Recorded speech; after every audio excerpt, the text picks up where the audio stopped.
Hi guys and welcome back to my YouTube channel. And आज की इस video में I'm going to discuss why did I choose Griffith University over the other universities that I applied into, and also I'm going to talk about those universities जिनसे मुझे offer letter नहीं आया. So first let's start with the universities जहाँ पे मैंने apply करने का सोचा था but I did not apply. मैंने सोचा था कि मैं यूनिवर्सिटी ऑफ एडिलेड में अप्लाई करूँगी, यूक्यू में, यूनिवर्सिटी ऑफ क्वींसलैंड में एंड एसीयू में which is Australian Catholic University. But मैंने एडिलेड एंड यूक्यू में इसलिए अप्लाई नहीं करा बिकॉज आई थॉट कि ऑब्वियसली वो टॉप 8 यूनिवर्सिटीज़ हैं, उनकी रेपुटेशन ऑब्वियसली काफ़ी अच्छी है. बट आई जस्ट थॉट कि नर्सिंग लेवल में I don't think they are a very suitable university. But this was my opinion, that is why I did not apply in those universities. And ACU का honestly I don't remember, I think मैंने बीच में drop out कर दिया था plan apply करने का. But Jin universities में मैंने अप्लाई करा था उनमें से पहली यूनिवर्सिटी है यूनिवर्सिटी ऑफ सर्दर्न क्रॉस, जिसकी एप्लीकेशन डेट थी 19 दिसंबर 2024. फिर यूनिवर्सिटी ऑफ सर्दर्न क्वींसलैंड जिसकी एप्लीकेशन डेट थी 19 दिसंबर. फिर ग्रिफिथ यूनिवर्सिटी की भी एप्लीकेशन डेट थी 19 दिसंबर.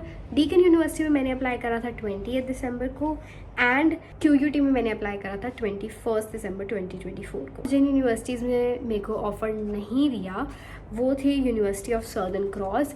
वो भी मुझे अभी रियलाइज़ हो रहा है बिकॉज मैंने कल अपनी सारी ईमेल्स वगैरह देखी थी एंड स्क्रीनशॉट्स ले ली थी. तो आई जस्ट रियलाइज कि यूनिवर्सिटी ऑफ सर्दर्न क्रॉस से तो मुझे कोई रिस्पॉन्स आया ही नहीं. सो येस, वहाँ से मुझे कोई रिस्पॉन्स नहीं आया, सो उनका ऑफ़र नहीं आया मुझे. बट जिनका मुझे ऑफ़र आया उनमें से पहली थी यूनिवर्सिटी ऑफ सर्दर्न क्वींसलैंड जिसका मुझे ऑफ़र आया 14 दिसंबर को.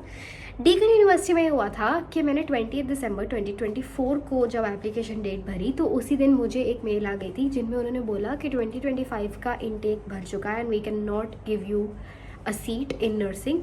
तो मेरे एजेंट ने बोला कि हमें 2025 का नहीं चाहिए, आप 2026 के इनटेक के लिए हमारे लिए ऑफ़र लेटर जल्दी इशू कर दो. एंड 2026 के लिए मुझे ऑफ़र आया था 14 जनवरी 2025 को. क्यूयूटी में मुझे 23 दिसंबर 2024 को आ गया था, यानी कि मैंने अप्लाई क्यूयूटी में करा था 21 को एंड 2 दिन में ही मुझे ऑफ़र आ गया था उनका. एंड ग्रिफिथ यूनिवर्सिटी का ऑफ़र लेटर आया था मुझे 8 जनवरी 2025 को. सो 4 यूनिवर्सिटीज़ थी जिन्होंने मुझे ऑफ़र लेटर दिया था. Now comes the reason why I chose Griffith and not the other 3 universities. So पहला रीज़न है यूनिवर्सिटी ऑफ सर्दर्न क्वींसलैंड का. जब मुझे उनका ऑफ़र आया था सो आई ऑल्सो नोटिस कि उन्होंने मुझे ऑलरेडी स्कॉलरशिप दे दी है, 15% की scholarship, which was very surprising to me क्योंकि उससे पहले मैंने जिनमें भी अप्लाई करा था उनमें मुझे नहीं मिल रही थी स्कॉलरशिप. बट मैंने जब उनके बारे में थोड़ी रिसर्च करी एंड नर्सिंग के कोर्स के बारे में स्पेसिफिकली उनके, सो आई सॉ कि काफ़ी सारे बैड रिव्यूज़ हैं उनकी यूनिवर्सिटी के लिए नर्सिंग पर्सपेक्टिव में. लोगों ने ये लिखा हुआ है कि नर्सिंग के बच्चों के उनके पास प्लेसमेंट्स नहीं हैं and there are bad facilities, laboratories इतनी ज़्यादा डेवलप नहीं है एंड एडवांस नहीं है for nursing students.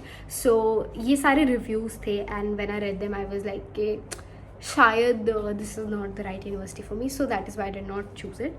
Deacon University में द मेन रीज़न वॉज कि मुझे मेलबर्न नहीं जाना था एंड ये चीज़ मैंने बाद में रियलाइज़ करी थी अप्लाई करने के बाद कि like Melbourne is just not my city. I just didn't want to go to Melbourne. So yeah, that is why मैंने डीकन यूनिवर्सिटी चूज़ नहीं करी. रही बात क्यूयूटी की, तो मैंने उसमें इसलिए नहीं अप्लाई करा बिकॉज क्यूयूटी का जो इनटेक था वो था जुलाई 2025 का एंड मेरे जो बोर्ड के रिजल्ट्स थे वो मई में आने थे एंड मई के बाद like I had only 2 months for my entire documentations and then applying my visa and वो भी पता नहीं था कि जुलाई तक आएगा या नहीं आएगा. एंड इवन जुलाई में मैं उस टाइम पे 18 तक नहीं थी जब उनका इनटेक था. So that is why I did not choose QUT because I thought कि बहुत ही ज़्यादा हड़बड़ी का काम है एंड बिकॉज इवन मैं 18 ईयर्स की हुई नहीं थी जब उनका इनटेक था. सो it was of no use. Now let's talk about why did I choose Griffith University. My first reason for choosing Griffith University, Gold Coast campus specifically, was मैं Gold Coast already जा चुकी हूँ, so I was like a little bit familiar with the weather and with all the transportation things and everything. and मैंने Griffith University वहाँ पे देखी भी है, बाहर से देखी भी है. दो जब मैं IDP की इनमें भी गई थी, like there are a lot of IDP events, fairs that happen and मैंने उसमें भी देखा कि like there was a very welcoming nature सा होता है ना एक यूनिवर्सिटी का या फिर लोगों का. सो that is what I felt with Griffith university.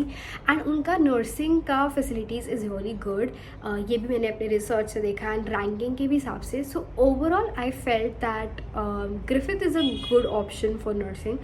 So if any of you is watching and want to go for nursing, I think Griffith University is a great option. Obviously campus आप खुद decide कर सकते हो, gold coast या फिर Brisbane. Let's see आगे मेरा experience कैसा रहता है ग्रिफिथ यूनिवर्सिटी के साथ. That is it for today's video. This was a very short video to let you guys know कि मैंने कौन सी यूनिवर्सिटीज़ में अप्लाई करा था and what were the reasons for not choosing it.